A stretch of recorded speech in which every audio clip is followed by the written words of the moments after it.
מה השם שלך? יחיאל. יחיאל, אני ישראל. יחיאל. אז,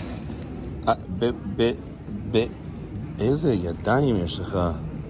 תסתכל מאיזה משהו. כאשר אתה עושה נטילת ידיים זה שעה. זה הרבה מים.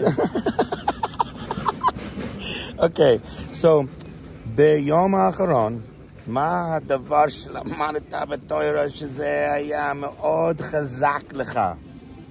זה כתוב פה במשלי, דאג בלב איש ישכנו.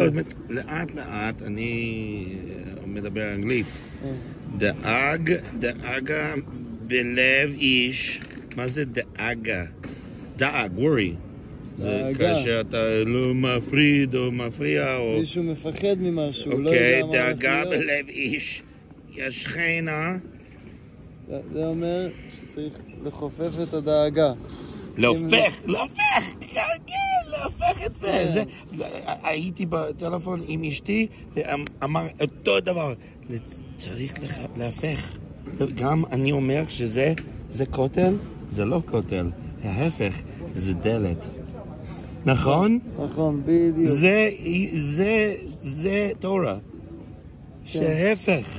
אוקיי, this is good. מה זה? משלה. מה זה משלה? שלמה המלך. זה לא משנה? לא, זה הכל שלמה המלך כתב. משלה. שלמה המלך כתב את זה פה בירושלים. באמת? פה, עוד כמה מטרים מפה.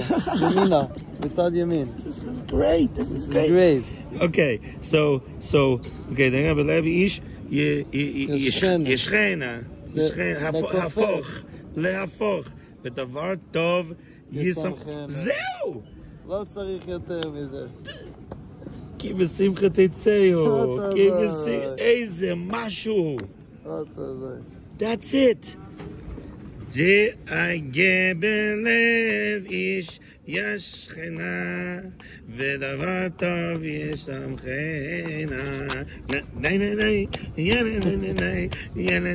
That's it. That's the whole thing. And look in Rashi.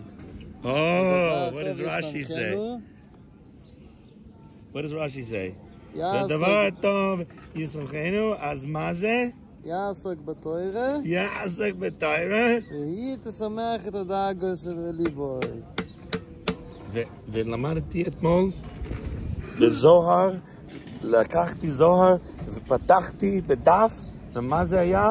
וערב למד א' הם אמרו, כאשר אתה הולך בדרך תורה, זה שלום ונעים. שלום בעולם הזה, ונעים בעולם הבא. Already. It's amazing. This is why I make this, because the connections. כל איש יש לו משהו בתורה שזה מאוד חזק ונחמד. וזה מה שאני אומר, שזה לא כותל. כאשר אנחנו מתפללים, איפה הכותל? אין כותל. זה ממש גדול, אבל אין כותל כאשר אנחנו מתפללים. ישר להשם. ממש הזה. תודה רבה, זה חזק מאוד מאוד, וואו.